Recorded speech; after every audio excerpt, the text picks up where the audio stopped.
Hello बच्चों, welcome है आप सभी का झारखंड आर्ट्स क्लासेस में। कैसे हैं आप लोग? उम्मीद करते हैं आप लोग अच्छे होंगे, स्वस्थ होंगे और मस्त होंगे।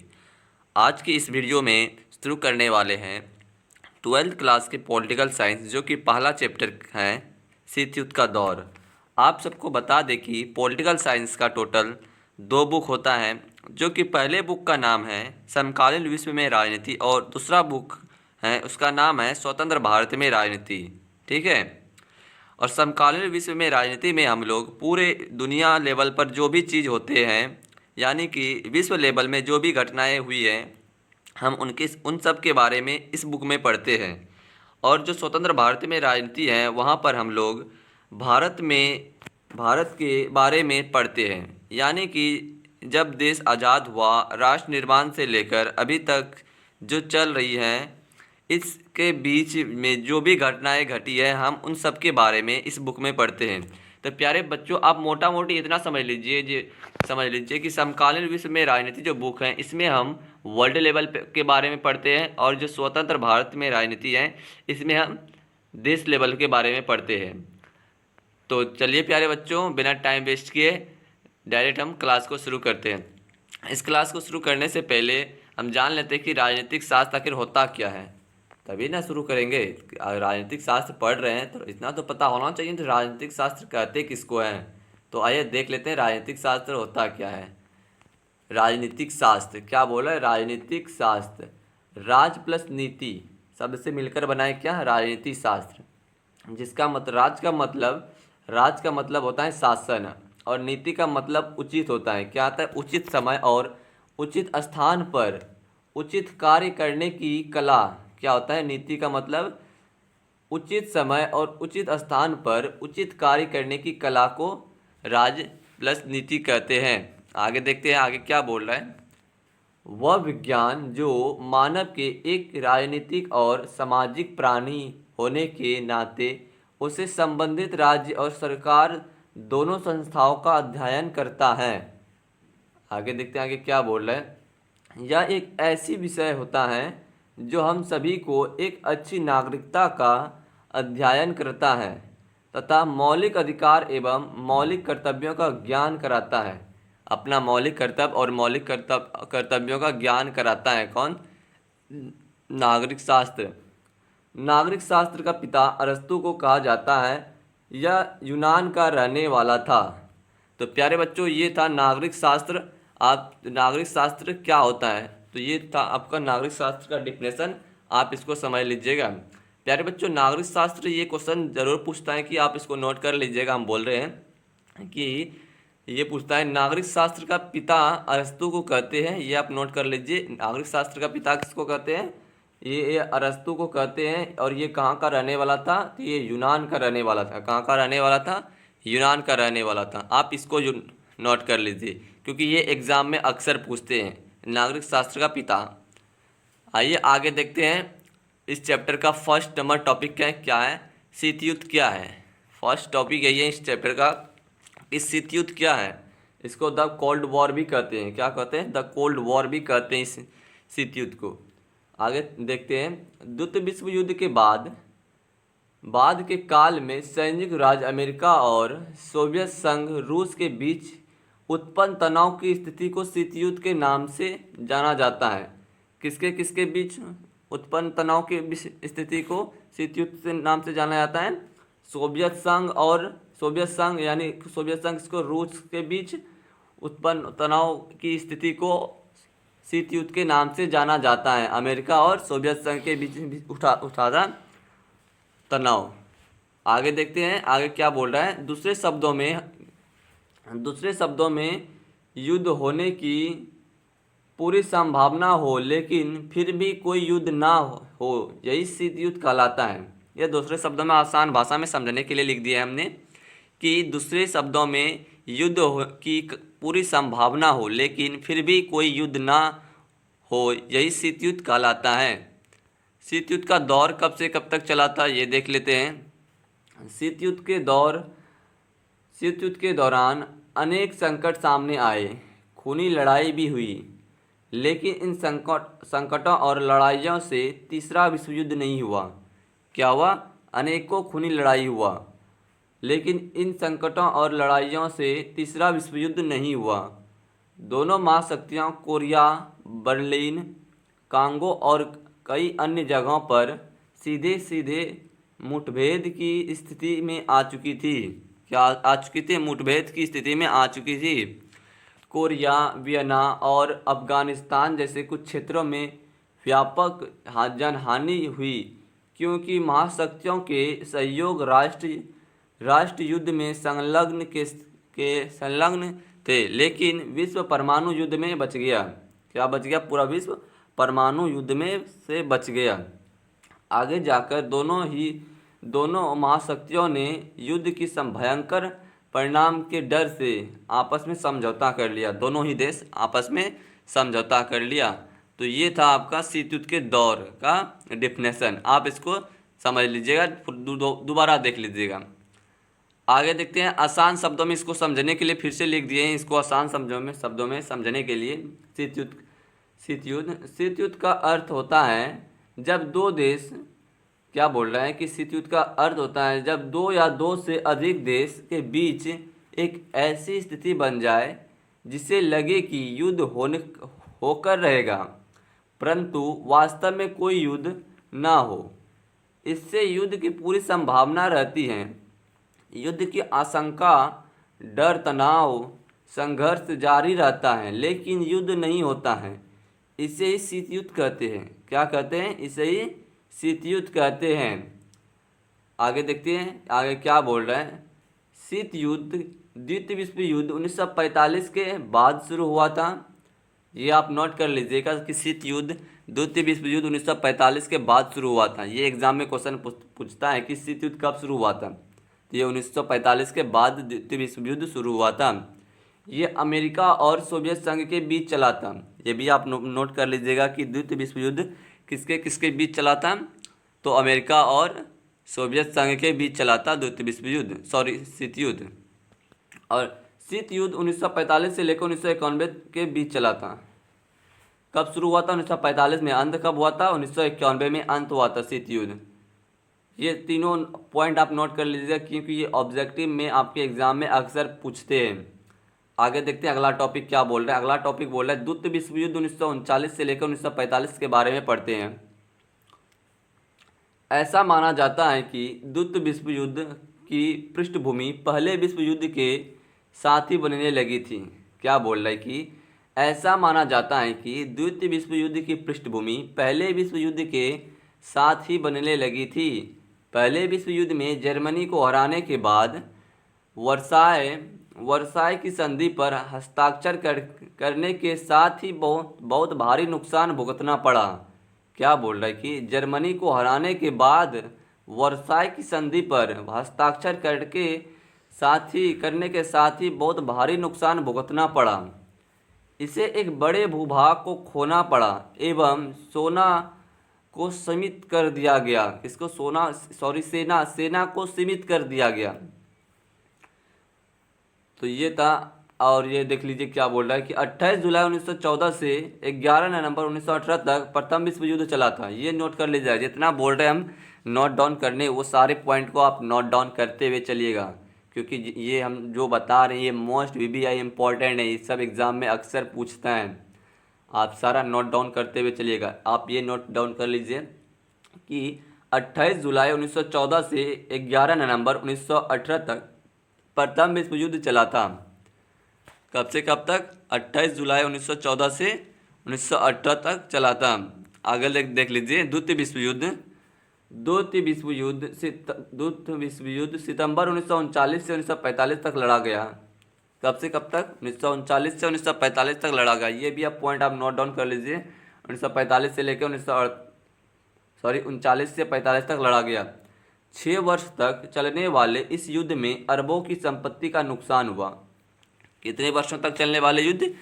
6 वर्षों तक चलने वाले इस युद्ध में अरबों की संपत्ति का नुकसान हुआ और करोड़ों बेगुनाह लोग मारे गए। कितने बेगुनाह लोग मारे गए? करोड़ों बेगुनाह लोग मारे गए।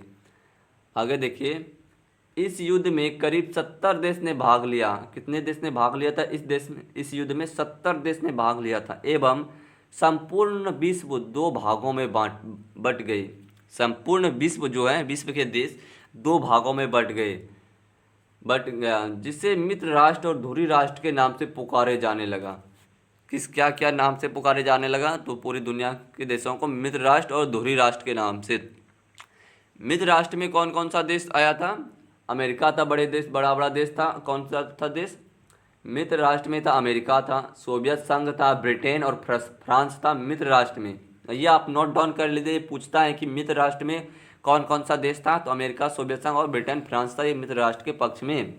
और धुरी राष्ट्र के पक्ष में कौन था? जापान था, जर्मनी था, इटली था।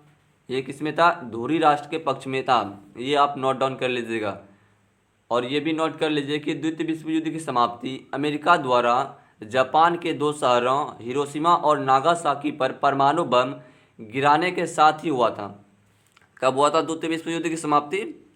अमेरिका द्वारा जापान के दो शहर हिरोशिमा और नागासाकी पर परमाणु बम गिराने पर हुआ था द्वितीय विश्व युद्ध का अंत। तो ये था आपका, क्या बोल रहा है, ये था आपका द्वितीय विश्व युद्ध 1939 से 1945 तक का डिफिनेशन। आप इसको होप समझ गए होंगे। आगे देखते हैं द्वितीय विश्व युद्ध के कारण। किस कारणवश द्वितीय विश्व युद्ध छिड़ा था? आइए वो देख लेते हैं। जर्मनी के साथ बुरा व्यवहार। क्या था द्वितीय विश्व युद्ध के कारण? जर्मनी के साथ बुरा व्यवहार के कारण द्वितीय विश्व युद्ध छिड़ा था। देख लेते हैं इसका डिफिनेशन। मित्र राष्ट्रों ने पहले विश्व युद्ध में जर्मनी के साथ बुरा व्यवहार किया। क्या किया?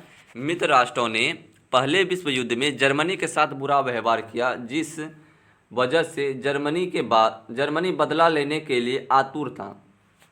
जर्मनी के साथ बुरा व्यवहार किया, जिस वजह से जर्मनी बदला लेने के लिए आतुर था। उसी समय जर्मनी में हिटलर और इटली में मोसोलिनी ने सत्ता पर आकर दूसरे विश्व युद्ध के बीज बो दिया।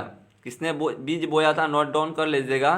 किसने? हिटलर था जर्मनी से। कहाँ से था? जर्मनी से हिटलर था, और इटली से मुसोलिनी ने सत्ता पर आकर दूसरे विश्व युद्ध का बीज बो दिया। तानाशाही शक्ति का जन्म हुआ। इसके बाद क्या हुआ? इसके बाद हुआ तानाशाही शक्तियों का जन्म हुआ। उस समय सभी देश अपनी अपनी शक्ति को बढ़ाने में लगे थे। किसमें लगे थे? उस समय के सभी देश अपना अपना शक्ति को बढ़ाने में लगे थे। तभी हिटलर एवं मुसोलिनी दोनों कट्टर तानाशाही बनकर उभरे। क्या बनकर उभरे? कट्टर तानाशाही बनकर उभरे। दोनों ने ही लोकतंत्र को खत्म कर दिया। किसने लोकतंत्र को खत्म किया?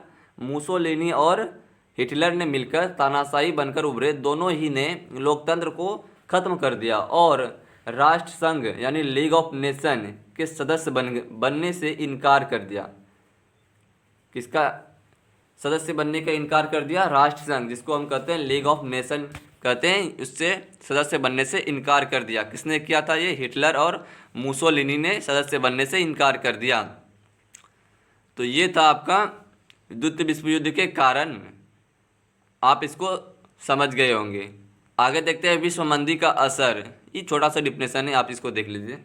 1930 ईस्वी में विश्व आर्थिक मंदी ने पूरी दुनिया की अर्थव्यवस्था को हिलाकर रख दिया। क्या रख दिया? 1930 में वैश्विक आर्थिक मंदी ने पूरी दुनिया की अर्थव्यवस्था को हिलाकर रख दिया। तो विश्व मंदी कब शुरू हुआ था? 1930 में हुआ था। कब? 1930 में विश्व मंदी का असर शुरू हुआ था। आगे देखते हैं द्वितीय विश्व युद्ध का आगाज। द्वितीय विश्व युद्ध का आगाज किस तरह हुआ था? 1 सितंबर 1939 को जर्मनी ने पोलैंड पर आक्रमण करके आपस में अधिकार कर लिया। उसको आपस में अधिकार कर लिया। किसमें? पोलैंड पर आक्रमण करके आपस में अधिकार कर लिया। कब किया था? 1 सितंबर 1939 को जर्मनी ने पोलैंड पर आक्रमण करके उस पर अधिकार कर लिया। आगे देखते हैं आगे क्या बोल रहा है। आगे बोल रहा है कि दूसरी तरफ फ्रांस और इंग्लैंड ने जर्मनी पर आक्रमण करने की घोषणा दूसरे तरफ फ्रांस और इटली ने जर्मनी पर आक्रमण करने की घोषणा कर दी। किस पर? इंग्लैंड और जर्मनी पर आक्रमण करने की घोषणा कर दी। यहीं से दूसरा विश्व युद्ध की शुरुआत हुई। दूसरा विश्व युद्ध का अंत किस प्रकार हुआ? जर्मनी इंग्लैंड के क्या बोल रहे हैं, जर्मनी इंग्लैंड को हराने के नानक नाकाम रहा तथा क्या बोल रहा है, जर्मनी इंग्लैंड को हराने में नाकाम रहा तथा 1944 ईस्वी में इटली ने अपनी हार मान ली। कब मानी? 1944 में इटली ने हार मान ली। और आगे देखते हैं, अमेरिका 1945 में जापान के हिरोशिमा और नागासाकी पर परमाणु बम गिरा दिया, जिसके लाखों लोग मारे गए। फिर हिटलर ने भी घुटने टेक दिया, जिसके साथ ही द्वितीय विश्व युद्ध का अंत हुआ। तो ये था प्यारे बच्चों आपका क्या बोल रहे हैं, द्वितीय विश्व युद्ध का आगाज किस कैसे हुआ। तो ये था आपका डिफिनेशन। आप होप इसको समझ गए होंगे, नहीं समझे हो तो फिर से इसको दोबारा से देख लीजिएगा। आइए आगे देखते हैं, परमाणु बम और अमेरिका के बीच क्या संबंध है वो देख लेते हैं। क्या बोल रहा है, परमाणु बम और अमेरिका ने 1945 में जापान के दो शहरों हिरोशिमा तथा नागासाकी पर दो परमाणु बम गिराए। किस पर गिराए थे? हिरोशिमा और नागासाकी पे शहरों पर। जापान में ये दो शहर हैं, हिरोशिमा और नागासाकी, वहाँ पर दो परमाणु बम गिराए थे। कब गिराई थी? 1945 में गिराई थी। ये आप नोट डाउन कर लीजिएगा कि 1945 में।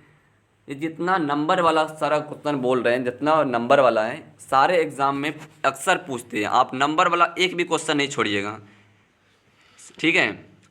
तो कब गिराया था हिरोशिमा और नागासाकी पर परमाणु बम? 1945 में गिराया था। कब? 1945 में। हिरोशिमा और नागासाकी पर पड़ता है। ये दो शहर कहाँ पड़ता है? तो ये जापान में पड़ता है, ये याद रखिएगा। दोनों बमों की क्षमता 15 से 21 किलो टन था। कितना था?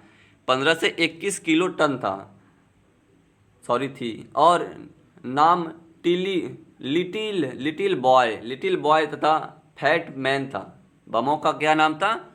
लिटिल बॉय तथा फैट मैन था, बमों का नाम था। अमेरिका द्वारा बम गिराए जाने का कुछ विद्वानों द्वारा समर्थन किया गया तथा अन्य द्वारा विरोध किया गया। अमेरिका जो परमाणु बम गिराया किस पे? हिरोशिमा और नागासाकी पे शहरों पर, कुछ विद्वानों ने तो सपोर्ट किया, पर कुछ विद्वानों ने इसका विरोध भी किया। इसका बम गिराने पर इसका आलोचना देख लेते हैं, किस किसने आलोचना किया था। आलोचना में कहा गया कि बम गिराना जरूरी नहीं था, क्योंकि जापान हर हार मानने वाला था। क्या? जापान ऐसे ही हार मानने वाला था। बम गिराने से केवल विनाश हुआ। इस हमले का मुख्य उद्देश्य अमेरिका द्वारा शक्ति प्रदर्शन था। क्या बोला कि इस हमले का मुख्य उद्देश्य क्या था? अमेरिका द्वारा शक्ति प्रदर्शन था। क्या था? शक्ति प्रदर्शन। सार्थक देखते इसका। समर्थकों ने कहा कि आगे होने वाली हानि को रोकने के लिए बम गिराना जरूरी नहीं था। क्या बोला? क्या बोला कि आगे होने वाली हानि को रोकने के लिए बम गिराना जरूरी नहीं था। द्वितीय विश्व युद्ध के परिणाम क्या हुआ वो देख लेते हैं। द्वितीय विश्व युद्ध के परिणाम भी कुछ हुआ होगा, वो भी देख लेते हैं। अमेरिका एवं सोवियत संघ का शक्ति के रूप में उदय हुआ। किसका हुआ? दो देश, अमेरिका और सोवियत संघ, एक शक्ति के रूप में उदय हुआ। संयुक्त राष्ट्र संघ की स्थापना हुआ। इसका संयुक्त राष्ट्र संघ का साम्यवादी प्रवृत्ति में वृद्धि हुई। किसमें? साम्यवादी प्रवृत्ति में वृद्धि हुई। शीत युद्ध का आरंभ हुआ। किसका आरंभ हुआ? शीत युद्ध का आरंभ हुआ। उपनिवेशकवाद का पतन हुआ। किसका? उपनिवेशकवाद का पतन हुआ। यूरोप के राजनीतिक मानचित्र में परिवर्तन आए। किसमें? यूरोप में के राजनीतिक मानचित्र में परिवर्तन आए। उसके बाद देखते हैं निष्कर्ष इसका क्या हुआ। निष्कर्ष, द्वितीय विश्व युद्ध में भयंकर तबाही मचाई, जिससे आज भी जापान ने देखा जा सकता है। क्या बोल रहा है कि द्वितीय विश्व युद्ध में भयंकर तबाही मची, जिसे आज भी जापान में देखा जा सकता है। जापान में गिरे परमाणु बम के निशान मिटे नहीं। अभी तक भी जापान में गिरे परमाणु बम का निशान अभी भी हैं। आगे देखते, इस युद्ध में यह तो तय कर दिया कि देश के बीच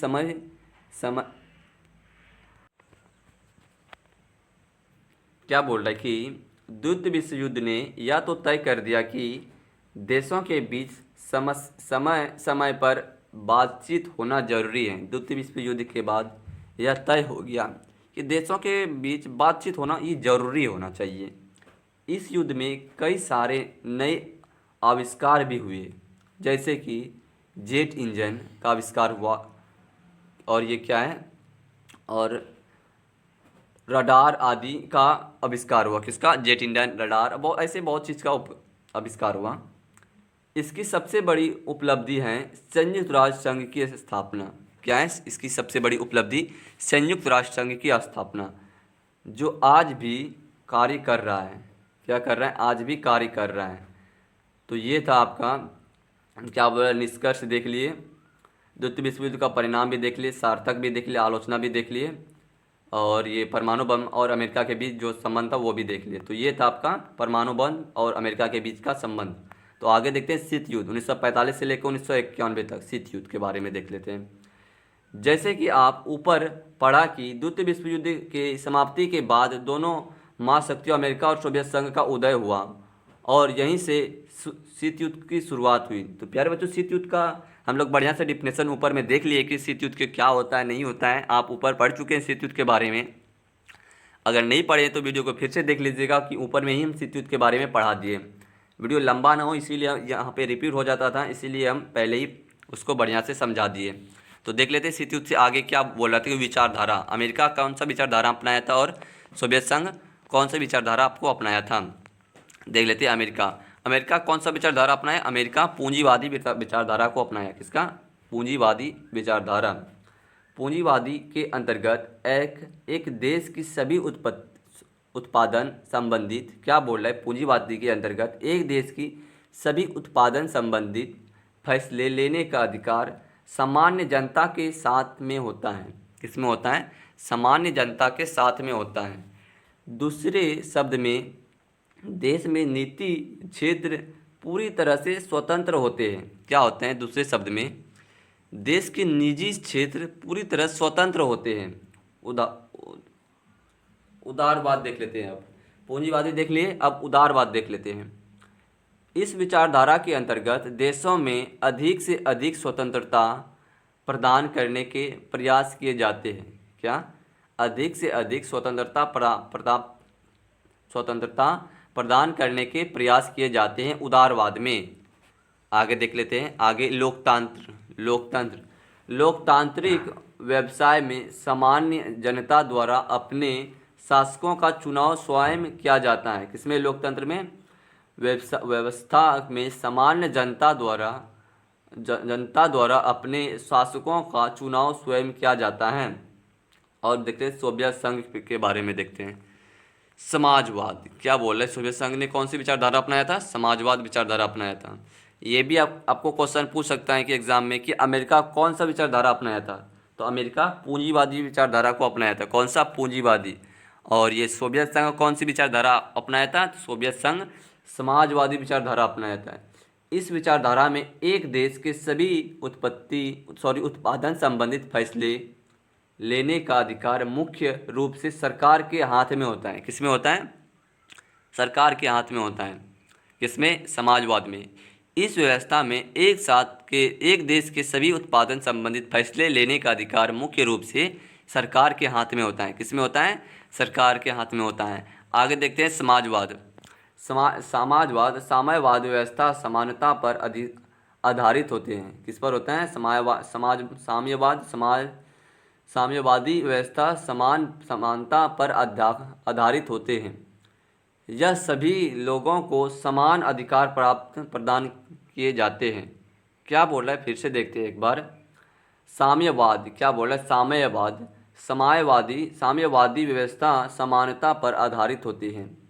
यह सभी लोगों को समान अधिकार प्रदान किए जाते हैं। देख ले, शीत युद्ध तृतीय विश्व युद्ध में क्यों नहीं बदला? क्या बोल रहा है? इसका हम लोग देख लिए। ये तो हम लोग देख लिए क्या बोल रहे हैं। विचारधारा तो हम सब देख लिए, अमेरिका का कौन सा विचारधारा था और ये सोवियत संघ का कौन सा विचारधारा था। तो ये आपको समझ आ गया होगा कि अमेरिका का था विचारधारा पूंजीवादी और सोवियत संघ का विचारधारा था क्या? समाजवादी, ये एग्ज़ाम में अक्सर पूछता है, आप इसको ध्यान से याद रखिएगा, ठीक है प्यारे बच्चों। अगर वीडियो थोड़ा सा भी अच्छा लग रहा है तो प्लीज़ यार चैनल को सब्सक्राइब के साथ साथ बेल नोटिफिकेशन को ऑन ज़रूर कर लेना और अपने दोस्तों को शेयर ज़रूर करना, ठीक है। हम लोग आगे बढ़ते हैं। आगे क्या बोल रहा है कि शीत युद्ध तृतीय युद्ध में क्यों नहीं बदला। क्या बोल रहा है कि शीत युद्ध तृतीय युद्ध में क्यों नहीं बदला।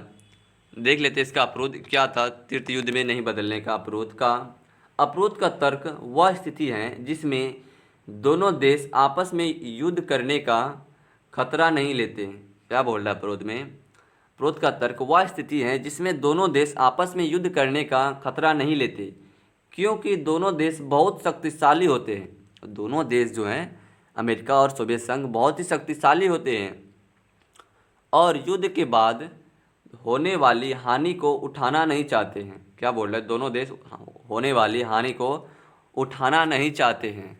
ये अवरोध था इसका, ठीक है। शीत युद्ध का तृतीय युद्ध में क्यों नहीं बदला, तो ये था अवरोध, इसका समझ गए होंगे। तो प्यारे बच्चों आई होप आपने शीत युद्ध 1945 से लेकर 1991 के शीत युद्ध के बारे में हम लोग ऊपर पढ़ गए हैं। उससे जो बचा हुआ था विचारधाराएं हम यहाँ पे क्लियर कर दिए, आप ये समझ गए होंगे।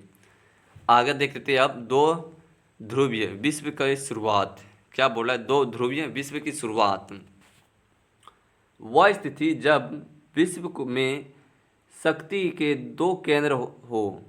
क्या बोल रहा है, वह स्थिति जब विश्व में शक्ति के दो केंद्र हो, दो ध्रुवीयता कहलाती है। क्या कहता है, दो ध्रुवीयता कहलाती है। और ऐसे विश्व को दो ध्रुवीय विश्व कहा गया। ऐसी विश्व को दो ध्रुवीय विश्व कहा गया। आगे देखते हैं आगे क्या बोल रहे हैं। शीत युद्ध का दौर एक ऐसी ही समय था जब विश्व के केवल दो महाशक्ति थी। पहली थी सोवियत संघ और दूसरी थी अमेरिका। कौन कौन सी थी, सोवियत संघ और अमेरिका। इस समय को ही दो ध्रुवीय विश्व कहा गया। इसी दोनों को दो ध्रुवीय विश्व कहा गया। महाशक्ति और छोटे देशों का संबंध किस तरह था, छोटे देशों के साथ देख लेते हैं। शीत युद्ध के दौरान दोनों ही शक्तियों ने अपने साथ अन्य देशों को शामिल करना शुरू किया। क्या किया, दोनों देशों ने अपने साथ शामिल करना शुरू किया और दोनों ही महाशक्तियों ने अपने अपने सैन्य संधि संगठन बनाए। अपने अपने सैन्य संगठित संगठन बनाए। अमेरिका का नाम क्या था, अमेरिका ने कौन से नाटो का संगठन किया था, किसका, नाटो का, जिसका पूरा नाम है नॉर्थ अटलांटिक ट्रीटी ऑर्गेनाइजेशन। जिसका पूरा नाम है क्या है, उत्तरी अटलांटिक संधि संगठन। ये कब हुआ था, 4 अप्रैल 1949 में ये बैठक हुआ था, किसका, नाटो का। इसका उद्देश्य क्या था, इसका उद्देश्य भी तो कुछ होगा, देख लेते हैं इसका उद्देश्य। एक दूसरे की मदद करना। क्या है इसका उद्देश्य, नाटो का, एक दूसरे की मदद करना, सभी सदस्य मिलजुल कर रहना। क्या है इसका उद्देश्य, सभी सदस्य मिलजुल कर रहना। आगे देखते हैं। अगर एक पर हमला होगा तो हम अपने ऊपर हमले मानेंगे और मिलजुल कर मुकाबला करेंगे। ये किसका मानना था, तो ये था मानना नाटो का था। नाटो का स्थापना कब हुआ था, ये आप नोट डाउन कर लीजिए। ये पूछता है भाई, जितना हम बता रहे नंबर सब नहीं, ये सारा पूछता है, आप नोट डाउन जरूर करिएगा। ये था नाटो का। अब देख लेते हैं क्या, south east Asia treaty organisation. क्या बोल, SEATO south east Asia treaty organisation. इसकी स्थापना 1954 में हुआ था। कब हुआ था, 1954 में। दक्षिण पूर्व एशिया दक्षिण पूर्व एशिया संधि संगठन। इसका उद्देश्य क्या था, इसका भी उद्देश्य तो कुछ होगा, इसका भी उद्देश्य देख लेते हैं। साम्यवादी की विचारधारा की नीति से दक्षिण पूर्व एशिया। क्या था, साम्यवादी की विस्तारवादी नीति से दक्षिण पूर्व एशिया, इसका उद्देश्य था। आगे देखते हैं। सेंट्रल ट्रीटी ऑर्गेनाइजेशन ये कब हुआ था, 1955 में इसका बैठक हुआ था। कब, 1955 में हुआ था सेंट्रल ट्रीटी ऑर्गेनाइजेशन का। तो ये था आपका, क्या बोल रहा है, दो ध्रुवीय विश्व की शुरुआत का डेफिनेशन। तो आप इसको समझ गए होंगे। आगे देखते हैं आगे क्या बोल रहा है। आगे बोल रहा है कि केंद्र संदेश संधि संगठन। क्या बोल रहा है, केंद्र संदेश संधि संगठन। इसका उद्देश्य क्या था, सोवियत संघ को मध्य पूर्व से दूर रखना। किसको, सोवियत संघ के मध्य पूर्व से दूर रखना, साम्यवादी प्रभाव को रोकना,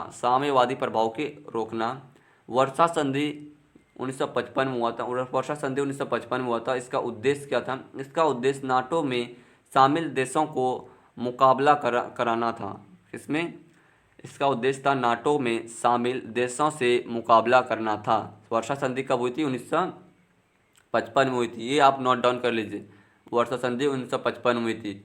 तो आप इसे समझ में आए, केंद्र संदेश संधि संगठन। आगे देखते हैं अब, महाशक्ति छोटे देशों के साथ गठबंधन आखिर क्यों बनाती है? ऊपर देखिए गठबंधन, आखिर गठबंधन क्यों बनाती है वो भी तो देखना ज़रूरी है। महत्वपूर्ण संसाधन, सैनिक इकट्ठा करने के लिए, भू क्षेत्र के लिए, आर्थिक मदद के लिए। किसके लिए? आर्थिक मदद के लिए। छोटे देश महाशक्तियों के गठबंधन में क्यों शामिल होते थे? सुरक्षा वायदा, सैन्य सहायता और क्या है, हथियार के कारण, आर्थिक मदद के कारण भी साथ मिलते थे। किसके में मिलते थे? महाशक्ति छोटे छोटे देशों के साथ, इसीलिए गठबंधन बनाते थे।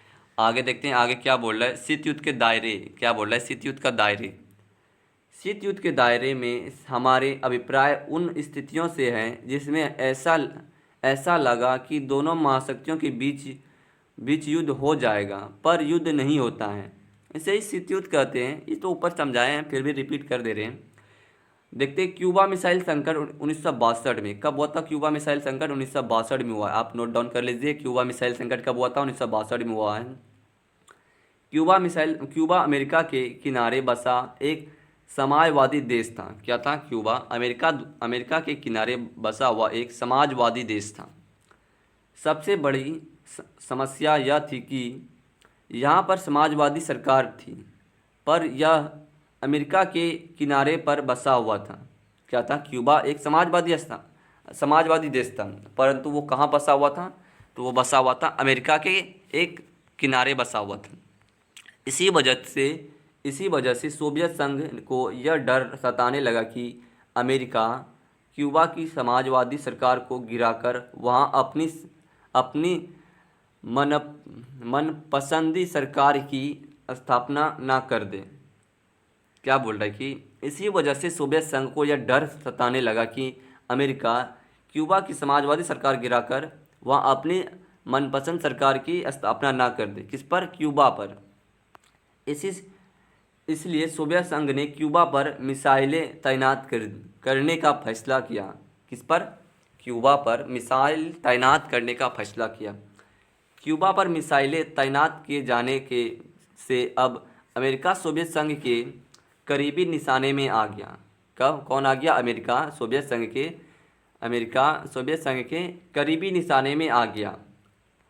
अमेरिका को लगभग 3 हफ्ते बाद पता चला कि सोवियत संघ क्यूबा पर अपनी मिसाइलें तैनात कर रही है। किस पर? क्यूबा पर सोवियत संघ अपनी मिसाइलें तैनात कर रही हैं। यह देखते हुए अमेरिका ने भी कड़े कदम उठाए और अपने जंगी बेड़ों को आगे कर दिया और पहली बार दोनों महाशक्तियाँ आमने सामने आ गई। पहली बार अमेरिका और सोवियत संघ आमने सामने हुआ था। ऐसा लगा कि इस बार युद्ध हो ही जाएगा और शीत युद्ध तृतीय विश्व युद्ध में बदल जाएगा, पर ऐसा नहीं हुआ। क्या हुआ? ऐसा लग रहा था कि दोनों देशों के साथ तृतीय विश्व युद्ध छिड़ ही जाएगा, परंतु ऐसा कुछ हुआ नहीं। इस घटना को शीत युद्ध का चरम बिंदु कहा गया, क्योंकि पहली बार दोनों महाशक्तियाँ अपने आमने सामने आई। ऐसा लगा कि दोनों में युद्ध हो जाएगा। ऐसा लग रहा था, ऐसा माहौल बन चुका था कि लग रहा था कि दोनों देशों के बीच अब युद्ध छिड़ जाएगा। बर्लिन की नाकेबंदी। क्या बोल रहा है? बर्लिन की नाकेबंदी 1948। क्या बोल रहा है? बर्लिन की नाकेबंदी 1948 में सोवियत संघ ने बर्लिन की घेराबंदी शुरू की। किसकी? बर्लिन की घेराबंदी शुरू की, ताकि बर्लिन पर पूरा नियंत्रण कर सके और अन्य देशों के प्रभाव से उसे बचाया जा सके। इसे ही बर्लिन की घेराबंदी कहा गया। इसे कहा गया, फिर से रिपीट कर दे रहे। 1948 में सोवियत संघ ने बर्लिन की घेराबंदी शुरू की, ताकि बर्लिन पर पूरा नियंत्रण कर सके और अन्य देशों के प्रभाव से उसे बचा जा सके। इसे ही बर्लिन की घेराबंदी कहा गया। आगे देखते हैं आगे क्या बोल रहा है। कोरिया संकट, क्या बोल रहा है, कोरिया संकट ये कब हुआ था? 1950 में हुआ था। कोरिया संकट कब हुआ था? 1950 में हुआ था। 1950 में उत्तरी कोरिया में दक्षिणी कोरिया पर आक्रमण किया। क्या किया? 1950 में उत्तरी कोरिया ने दक्षिणी कोरिया पर आक्रमण किया। एक तरफ जहां उत्तरी कोरिया का समर्थन सोवियत संघ कर रहा था, वहीं दूसरी तरफ दक्षिणी कोरिया का समर्थन अमेरिका द्वारा किया जा रहा था। इस तरह से अप्रत्यक्ष रूप से दोनों महाशक्तियां युद्ध कर रही थीं। तो ये था कोरिया संकट 1950 का डेफिनेशन। आगे देखते हैं क्या बोल रहा है आगे। आगे बोल रहा है कि वियतनाम में अमेरिका का हस्तक्षेप 1954 से 1975 तक। कब हुआ था? वियतनाम में अमेरिका का हस्तक्षेप 1954 में 1975। 1954 में 1954 के दशक में आसपास, क्या बोल रहा है, 1954 के दशक के आसपास उत्तरी वियना, जिसे सोवियत संघ का समर्थक प्राप्त था, और दक्षिणी वियना, जिसे अमेरिका का समर्थक प्राप्त के बीच युद्ध शुरू हो गया। किसके बीच? अमेरिका का समर्थक कौन था? फिर से देख लेते हैं। 1954 के दशक में आपस में उत्तरी वियना, जिसे सोवियत संघ का समर्थन प्राप्त था, और दक्षिणी वियना, जिसे अमेरिका का समर्थन प्राप्त था, के बीच युद्ध शुरू हो गया। अमेरिका और सोवियत संघ के बीच युद्ध शुरू हो गया। इसे ही वियतनाम संकट कहा गया। तो इसे ही क्या कहा गया? वियतनाम संकट। हंगरी में सोवियत संघ का हस्तक्षेप 1956 में। कब हुआ था हंगरी में सोवियत संघ का हस्तक्षेप? 1956 में। 1956 में सोवियत संघ द्वारा हंगरी के हस्तक्षेप करने की वजह से अमेरिका और सोवियत संघ के रिश्ते में खराबी आई। किसमें आई थी? सोवियत संघ के रिश्ते में और खराबी आई। तो ये था आपका, क्या बोल रहा है, ये था आपका। आगे देख लेते हैं। हाँ, शीत युद्ध के दायरे के बारे में हम लोग पढ़ लिए। ये था शीत युद्ध का दायरे। आगे देखते हैं और आगे अगला पॉइंट क्या बोल रहा है। अगला पॉइंट बोल रहा है कि शीत युद्ध और शांति, पूर्ण शांति। क्या बोल रहा है कि परमाणु संधियाँ। शीत युद्ध की वजह से दोनों ही महाशक्तियों का सैन्य खर्चा बढ़ने लगा। क्या बढ़ने लगा? सैन्य खर्चा बढ़ने लगा। दोनों ही देशों का ऑब्वियसली बढ़ेगा, क्योंकि वह एक दूसरे से मुकाबला करने के लिए ज़्यादा से ज़्यादा हथियार बनाए जा रहे थे। दोनों ही देश एक दूसरे से मुकाबला करने के लिए ज़्यादा से ज़्यादा हथियार बना रहे थे। इसी वजह से दोनों ही महाशक्तियों ने, क्या बोल रहे, इसी वजह से दोनों ही महाशक्तियों ने तय किया कि वह आपस में समझौता करेगा और इस हथियारों की उत्पादन पर रोक लगाएगा। दोनों ही देश ने फिर लास्ट में समझौता किया कि आपस में समझौता किया और इन हथियारों को उत्पादन पर रोक लगाएगा। तो ये समझौता किया। आगे देखते हैं आगे क्या बोल रहा है। इस दौरान महाशक्तियों ने 3 मुख्य संधियां की। कितनी संधियां की? 3 मुख्य संधियां की थी। परमाणु अस्त्र परिसीमन वर्ताएं। क्या बोल रहा है? वर्तमाएं। तो इस वर्ताओं के द्वारा अमेरिका और सोवियत संघ ने हथियारों के उत्पादन पर रोक लगाने के प्रयास किया। दोनों ने आपस में कुछ विशेष हथियारों को लेकर समझौता किए और यह फैसला किया कि इनके उत्पादन को या तो रोका जाए या सीमित किया जाए। ये फैसला किया। और क्या था? सीमित परमाणु परीक्षण संधि। यह संधि वायुमंडल, बाहरी अंतरिक्ष और पानी के अंदर परमाणु हथियारों के परीक्षण पर प्रतिबंध लगती है। इस पर परमाणु ब्रिटेन और सोवियत संघ ने 5 अगस्त 1963 को मॉस्को में हस्तक्षेप किए थे और यह 10 अक्टूबर 1963 से प्रभावी हैं। कब से? 10 अक्टूबर 1963 से प्रभावी हैं। सारे नंबर को नोट करिएगा, ठीक है। परमाणु अप्रसार संधि भी हुआ था, इसी को कहते हैं। इस संधि के अनुसार उन देशों ने परमाणु संपन्न देश माना गया जो 1 जनवरी 1967 से पहले परमाणु हथियार का विस्फोट कर चुके हैं, और इन संधि के अनुसार इन देशों के अलावा कोई भी अन्य देश परमाणु हथियार पर परीक्षण नहीं कर सकता है। क्या बोल रहा है कि कब से ये जानकारी लागू हुआ कि 1 जनवरी 1967 से पहले परमाणु हथियार का विस्फोट कर चुके हैं, और इस हथियार का अनुसार इन देशों के अलावा अन्य देश परमाणु हथियार का परीक्षण नहीं कर सकता है। यानी इसका कहने का मतलब ये है कि 1 जनवरी 1967 से पहले जो देश अपना परमाणु परीक्षण कर चुके हैं तो वो कर चुके हैं, अब कोई नहीं कर सकता है, और जो कर चुका है बस वही परमाणु बम रख सकता है और बाकी देश कोई भी नहीं रख सकता है। इसका कहने का मतलब यही है। इस संधि पर 1968 में वाशिंगटन, लंदन और मॉस्को में हस्तक्षेप हुए, और यह संधि 5 मार्च 1970 से प्रभावी हुई। कब से? 5 मार्च 1970 से प्रभावी हुई थी। तो ये था आपका, क्या बोल रहा है, शीत युद्ध और शांति के डिफिनेशन। आगे देखते हैं, आगे क्या बोल रहा है, गुटनिरपेक्ष। आगे देखते हैं, आगे है गुटनिरपेक्ष। क्या है गुटनिरपेक्ष? गुटनिरपेक्षता से अभिप्राय गुटों से दूर रहना है। क्या है? गुटों से दूर रहना है। गुटनिरपेक्षता का यही उद्देश्य है। गुटनिरपेक्षता आंदोलन देखते हैं। गुटनिरपेक्षता आंदोलन क्या बोल रहे कि शीत युद्ध के समय दो महाशक्तियों के तनाव के बीच एक नए आंदोलन का उदय हुआ, जो गुटों से बटे रहे देशों से अपने को अलग रखने के लिए था। क्या बोल रहा है कि शीत युद्ध के समय दो महाशक्तियों के तनाव के बीच एक नए आंदोलन का उदय हुआ, जो दो गुटों से बट रहे देशों से अपने को अलग रखने के लिए था, जिसका उद्देश्य विश्व शांति था। इसे एक ही गुटनिरपेक्ष आंदोलन कहते हैं। क्या कहते हैं? गुटनिरपेक्ष आंदोलन कहते हैं। गुटनिरपेक्ष आंदोलन महाशक्तियों के गुटों में शामिल ना होने का आंदोलन था। क्या था? गुटनिरपेक्ष आंदोलन महाशक्तियों के गुटों में शामिल ना होने का आंदोलन था, लेकिन ये अंतर्राष्ट्रीय मामलों से अलग था, थलग नहीं था। क्या बोल रहे हैं कि अंतर्राष्ट्रीय मामलों से अलग थलग नहीं था।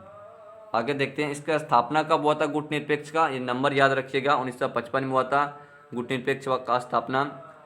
जेसोव ब्रास टीटो ने कहाँ का था? यूगोस्लाविया का था। कहाँ का? जेसोव ब्रास टीटो कहाँ का था? यूगोस्लाविया का था। ये आप नोट डाउन कर ले। क्या जवाहरलाल नेहरू कहाँ का था? भारत का था। यह था गमाल अब्दुल नासिर। ये कहाँ से था? मिस्र से था। ये सब ने मिलकर गुटनिरपेक्ष की स्थापना किया था। आप ये याद रखिएगा। ये बांडुंग ने इस सफल बैठक की जिससे गुटनिरपेक्ष आंदोलन की विचारधारा का उदय हुआ। तो ये था, क्या बोल रहे हैं, किसने मिलकर गुटनिरपेक्ष का स्थापना किया था? Joseph Broz Tito, Jawaharlal Nehru, गुलाम अब्दुल नासिर ने। बांडुंग ने इस सफल बैठक की जिससे गुटनिरपेक्ष आंदोलन की विचारधारा का उदय हुआ। पहला सम्मेलन कब हुआ गुटनिरपेक्ष का, वो देख लेते हैं। गुटनिरपेक्ष आंदोलन का पहला सम्मेलन 1961 में बेलग्रेड में हुआ था। कहाँ पर हुआ था? ये याद रखिएगा कि 1961 में पहला बेलग्रेड में सम्मेलन हुआ था गुटनिरपेक्ष का, जिसमें 25 देश शामिल हुए थे। कितने देश शामिल हुए थे? 25 देश। इसके 24वें सम्मेलन में 166 सदस्य देशों और 15 पर्यवेक्षक देश शामिल हुए। कितने? 166 सदस्य देश और 15 पर्यवेक्षक देश शामिल हुए थे। संस्थापक का नेता कौन था? जोसेफ ब्रास टीटो यूगोस्लाविया से थे। जवाहरलाल नेहरू भारत से थे। गुलाम अब्दुल नासिर थे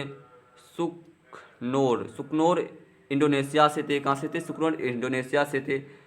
एनकुमा भी थे। कहाँ के से? ये धाना से थे। इसका पृथकवाद देख लेते हैं। इसका पृथकवाद से हमारा अभिप्राय ऐसी नीति से है जिसमें एक देश खुद को अंतर्राष्ट्रीय मामलों से अलग रखता है। दूसरे शब्दों में वह किसी अन्य देश से कोई संबंध नहीं रखता है। तो ये था इसका पृथकवाद। क्या गुटनिरपेक्ष पृथकवाद है? ये भी देख लेते हैं। क्या आप मानते हैं कि गुटनिरपेक्ष पृथकवाद है? बिल्कुल हो सकता है। देखते हैं क्या बोल रहे हैं कि गुटनिरपेक्ष पृथकवाद नहीं है, नहीं है, क्योंकि पृथकवाद का अभिप्राय एक ऐसी नीति है जिसमें एक देश खुद को अंतर्राष्ट्रीय मामलों से अलग रखता है, जबकि गुटनिरपेक्ष केवल दोनों महाशक्तियों के गुटों से दूर रहने से संबंधित थी, बल्कि सभी अन्य देशों से गुटनिरपेक्ष देश के अच्छे संबंध थे। क्या थे? एक बार फिर से रिपीट कर दे रहे हैं, इसको देख लीजिएगा ध्यान से। गुटनिरपेक्ष पृथकवाद नहीं है, क्योंकि पृथकवाद का अभिप्राय एक ऐसी नीति से है जिसमें एक देश खुद को अंतर्राष्ट्रीय मामलों से अलग रखता है, जबकि गुटनिरपेक्ष केवल दोनों महाशक्तियों के गुटों से दूर रहने से संबंधित थी, बाकी सभी अन्य देशों से गुटनिरपेक्ष देशों के अच्छे संबंध थे। तो ये था, आप समझ गए होंगे गुटनिरपेक्ष का पृथकवाद। आगे देखते हैं तटस्थता। क्या बोल रहे हैं? तटस्थता का मतलब होता है कि युद्ध से दूर रहना, अर्थात युद्ध में शामिल ना होना। तटस्थता देश ना हो तो युद्ध में हिस्सा लेते हैं, ना ही उसे समाप्त करवाने के लिए कोई कदम उठाते हैं। क्या बोल रहा है कि तटस्थता का मतलब होता है युद्ध के दूर रहना, युद्ध से दूर रहना, अर्थात युद्ध में शामिल ना होना। तटस्थता देश ना तो युद्ध में हिस्सा लेते हैं, ना ही उसे समाप्त करवाने के लिए कोई कदम उठाते हैं। तो ये था तटस्थता। आगे देखते हैं गुटनिरपेक्ष क्या तटस्थतावाद है, ये भी देख लेते हैं। गुटनिरपेक्ष तटस्थतावाद नहीं है, क्योंकि तटस्थता देश वह देश होता है जिसे युद्ध का होने या ना होने से कोई फर्क नहीं पड़ता, ना तो वह युद्ध में हिस्सा लेते हैं, ना ही उसे समाप्त करवाने के लिए कोई कदम उठाता है। अगर गुटनिरपेक्ष की बात करें तो शामिल सभी देशों की युद्ध में हिस्सा तो नहीं लिया, पर उसे शांति करवाने के लिए, आगे देखते हैं, शांति करवाने के लिए निरंतर कदम उठाए। गुटनिरपेक्षता देशों ने महाशक्तियों के हर सही कदम का समर्थन किया तथा गलत कदम का विरोध भी किया, जो युद्ध शांति करवाने में उनकी भूमिका को दर्शाता है। तो ये क्या बोल रहा है कि तटस्थता गुटनिरपेक्ष नहीं है। क्या है? तटस्थतावाद गुटनिरपेक्ष नहीं है। आगे देखते हैं गुटनिरपेक्ष और भारत का संबंध किस तरह से। गुटनिरपेक्ष और भारत। फायदे: स्वतंत्रता विरोध नीति, दोनों महाशक्तियों का समर्थन, अंतर्राष्ट्रीय स्तर पर पहचान मिला। क्या मिला? अंतर्राष्ट्रीय स्तर पर पहचान मिला। एक महाशक्ति द्वारा विरोध किए जाने पर दूसरी महाशक्तियों का समर्थन हुआ। अन्य विकासशील देशों का सहयोग मिला। इसका आलोचना देख लेते हैं। भारत की नीति में स्थिति नहीं है। भारत की नीति में स्थिरता नहीं है। भारत की नीति सिद्धांत विहीन नहीं है। अंतर्राष्ट्रीय फैसले लेने से बचने की कोशिश। आगे देखते हैं 1971 में सोवियत संघ द्वारा ली गई मदद, गुटनिरपेक्षता का उल्लंघन, दोनों महाशक्तियों से लाभ प्राप्त करने की कोशिश करना। तो ये था। और आप आगे भी हैं। गुटनिरपेक्ष का प्रासंगिकता। क्या है गुटनिरपेक्ष का प्रसंगता? गुटनिरपेक्षता की प्रसंगता से हमारा अभिप्राय आज समय में गुटनिरपेक्षता की ज़रूरत से है। क्या है? गुटनिरपेक्षता की प्रसंगता की आज के समय से है।